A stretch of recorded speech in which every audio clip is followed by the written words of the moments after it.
Welcome back, everybody. We're live with the Hamptons. What we're going to do today's episode, we're going to take and try to rearrange some stuff down at our shed. So anyway, I want to take our little Polaris Ranger here, FleetLithium powered. We're going to take that thing and we're going to hook to our camper that we got the camper build, the remodel, reconstruction, renovation going on. So we're going to take it and load it up. Load the trailer up on the little truck, little buggy, and they're going to move it down, rearrange some stuff down there so I can get this camper under some shelter so we can start stripping the trim pieces off of it and peeling it back and getting to work on this thing. Just stick with us. Hope y'all enjoy it.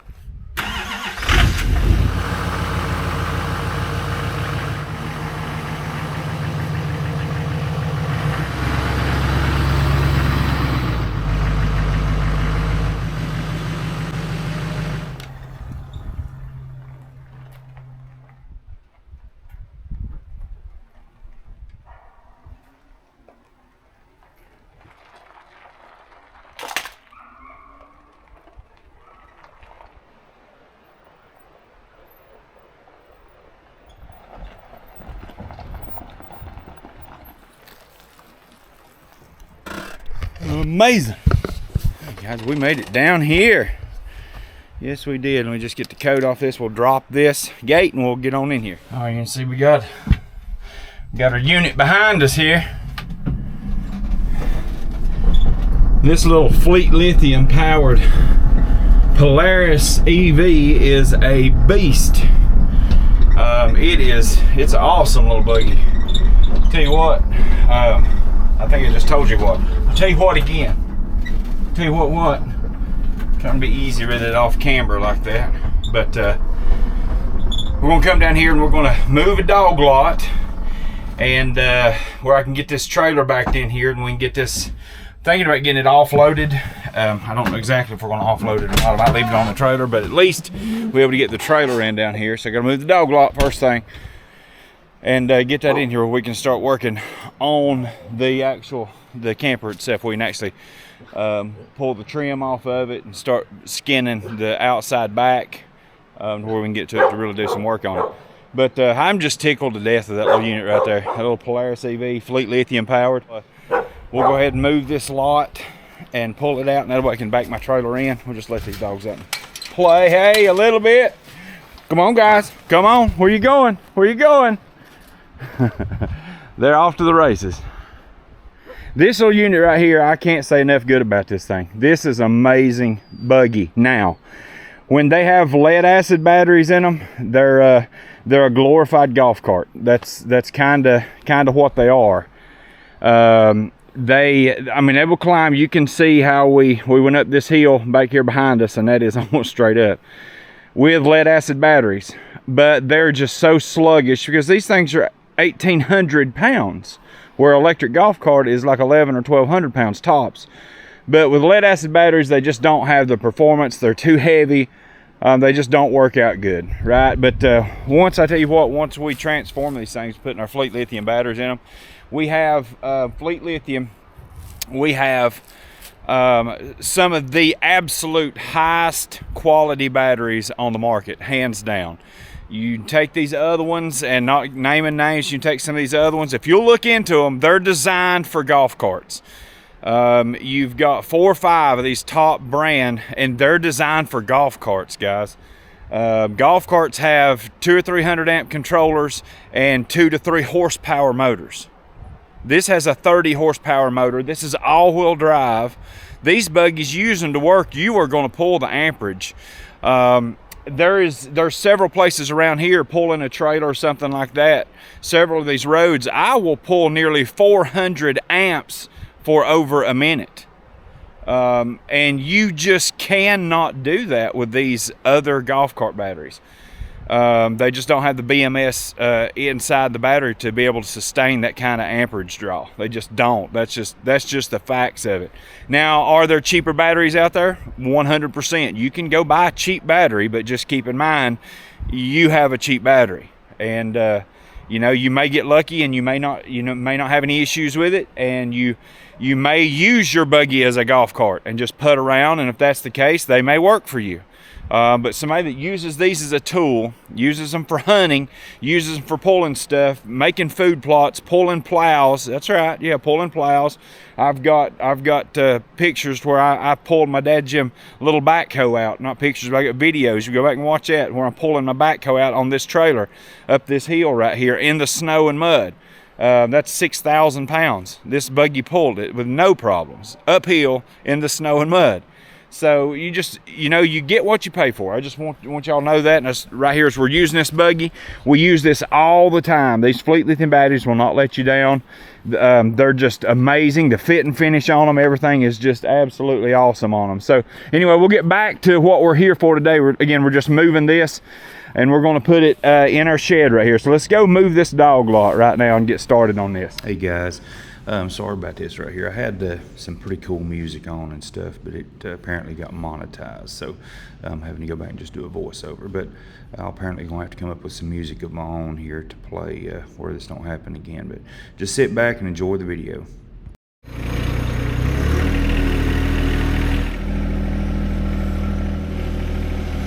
We got a mess. The doghouse was right here.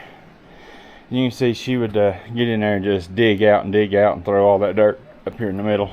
And again, guys, I really apologize. I had some really cool music there for this, but we'll try to get that remedied in the very near future. But here we're just going to work on this little camper. We're going to tear the sides down. You'll see this, tear the windows out and all that, and check on all the rot. All right, guys, you can see we got it moved in the position that we want to keep it in. To work on it, I got it about, I don't know, 8 feet back from the front and 2 feet over from the side, so rain shouldn't affect it. So when I peel this thing back, we should be in good shape. I do want to try to keep this vintage side, and I have thought and wrestled with the possibilities, what to do about reskinning the whole thing. But I love the look of my little vintage camper, and I want to keep it that way rather than going back with all the slick skin and stuff like that. So I do need to find the vintage siding like this. So if anybody out there knows where I can get some of that, I looked online a couple places, but they don't seem to have it in stock. But if you know, just put that down in the comments if you would. But just hold tight as we're going to start pulling the trim off of this and revealing some all that nasty rotten stuff we got to replace. I tell you guys, if there's one screw here, there's 1,000,000 screws here. So we just got to take every piece of this trim off. So it is a long, tedious job.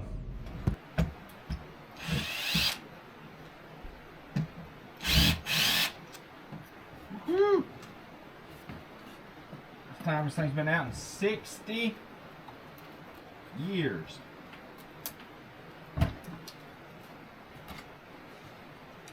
Haha. Whoop whoop. The old butyl tape. That stuff's good. Yeah, I can tear that out with my hand. I was going to show you a lot of times on where these are just, they're 60-year-old screws, right? So, and they stop screwing out, basically. So you're either up to doing this with your fingers and wearing them out, trying to pull them, tug and twist because there's no threads left on them, or you can use this at the same time and you can take these out kind of just like that and then like help them. So just that easy, just like that. So you just put a little pressure on them and pull down and they come right out. And when it slips like that, it does make you want to say a not so pleasant word because it comes back and hits your trigger finger with that. So we're good there. Let's pull this back and kind of see what we're working with. Pry it up a little.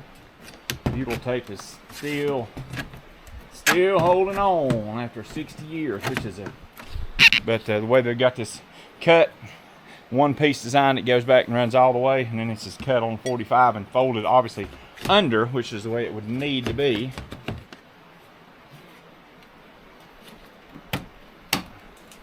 Woohoo! Alright. Alrighty.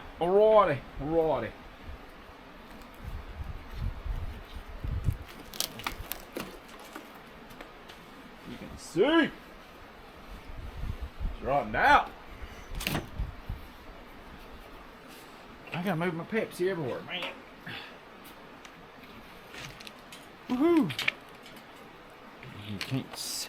I got you where you can't see it. So I got you up close and personal. And I'm gonna redo all the trim. We're not using the same trim, so yeah. Right in the mouth hole. Right in the mouth hole. Was not tasteful. It's not delightful at all. So I have my persuader bar.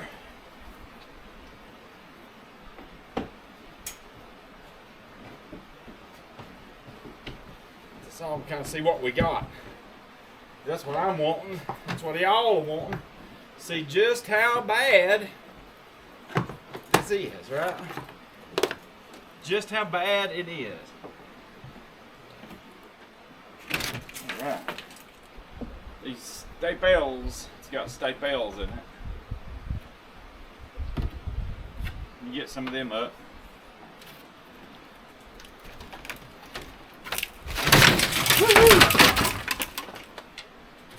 There we go. I am reusing this. I think I'll have some more. This is going to come on down to right here. So the bottom, all this will never change. It'll still be the same length. I'm not coming out anymore. So we'll reuse all of this aluminum here. We'll reuse. That way of thinking on my way back redoing. Sure enough. Sure enough, I will. And I want to bring you right here and show you. So let me show you here what we got. What we've got here is a failure to communicate. You don't see that that's rusted through, but what the design that I like, what I was talking about, is they are tying this corner in. If you can see this by chance, see it's all rotten. Of course, all that gets replaced, but they are tying this corner in right here. So to help, not only do you have the they're 2x4s right here that run back, and you remember the inside, it runs back to probably, it goes over this king stud here, but it goes over that and ties into the next one here. So, you know, it's to help the front, you know, to keep it from doing that.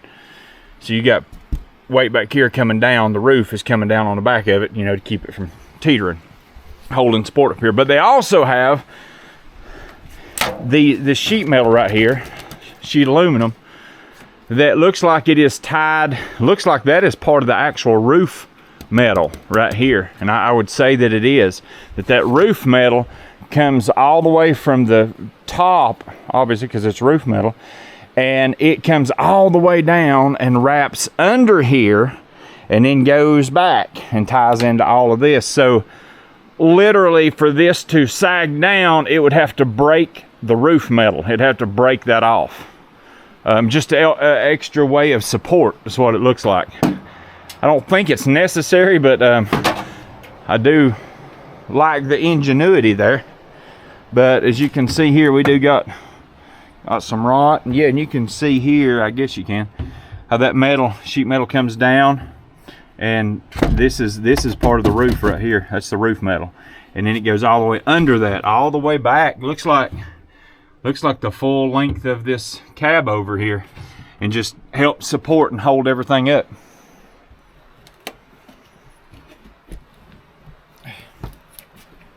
Butyl-Tech, man, it holds good. Real good. I got to put a lot of pressure on that to even get it to kind of halfway turn loose.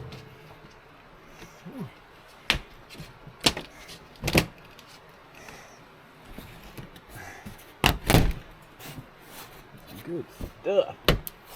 Good stuff. Yeah, it's good stuff. Oh, I'm talking to it like a baby. Good stuff. Yeah, that's good. That's good. Oh. Oh, yeah.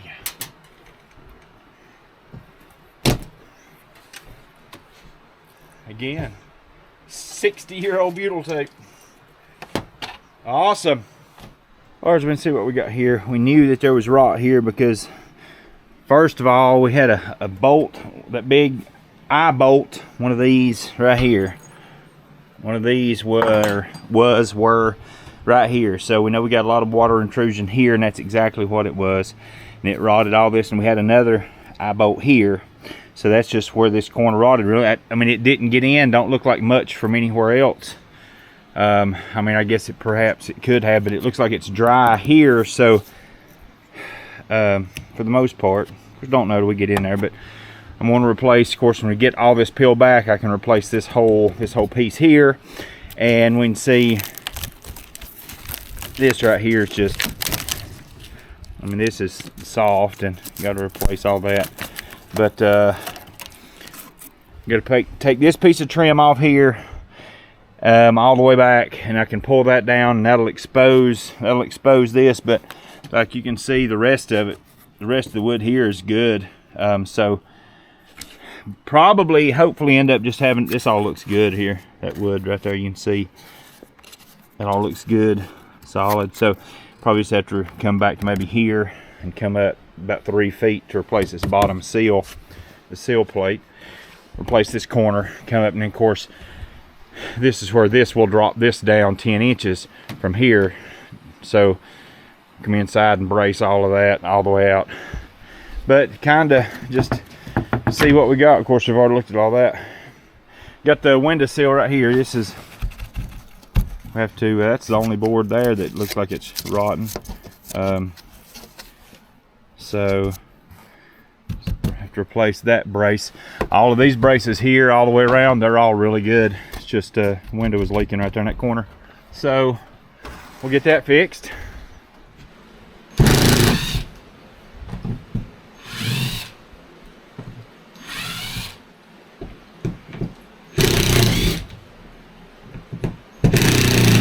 Getting chilly on my fatness. Same process we used on the other side. I didn't mean to squeal like a little schoolgirl. That's the last thing I want this thing to break a window or frame or something, or rip this siding.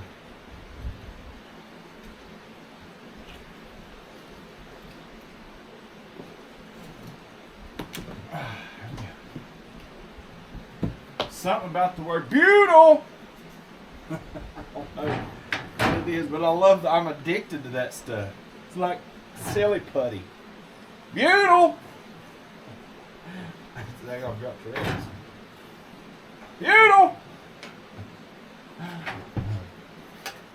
And we're back. Magic of editing. Didn't take you but a second. But see, we got this window out. Everything looks really good here. The trim all the way around, window frame, there's nothing rotted here at all, so we won't have to mess with this window. Again, we'll have to do just that one corner over there, but got this tore off, and all of this looks really good. So seal plate and everything looks really good till we get right here. Even this piece is good, but right here on the very end, you can see the culprit. Another of those, another place of those eye bolts that they used to hold it down, I guess. And there was another one right here, just like on the other side. But you can see a little, got some water intrusion there and run down, and then a lot of water intrusion in that hole. And we got the corner is bad, so I'll have to end up pulling this trim off right here. I'll pull this off, pull this trim off, and then I can expose this. I'll pull this back, and then we can replace this. But while we're here, we're replacing everything that needs to be. So it's just all I need to do is go ahead and fix it while we got it at this point, and hopefully I'll never have to worry about it again. So you see kind of what it looks like, and I'm gonna go ahead and call it a day. I'm gonna go, I'll screw that back in with 1 or 2 screws so the wind don't really blow it and maybe crease it or something. But we got a pretty good little amount done. We got a good little start on it. You know, it's a job, but we're gonna do it back right, and hopefully we'll have an awesome little project when we get done. So anyway, God bless you guys. Like, share, and subscribe.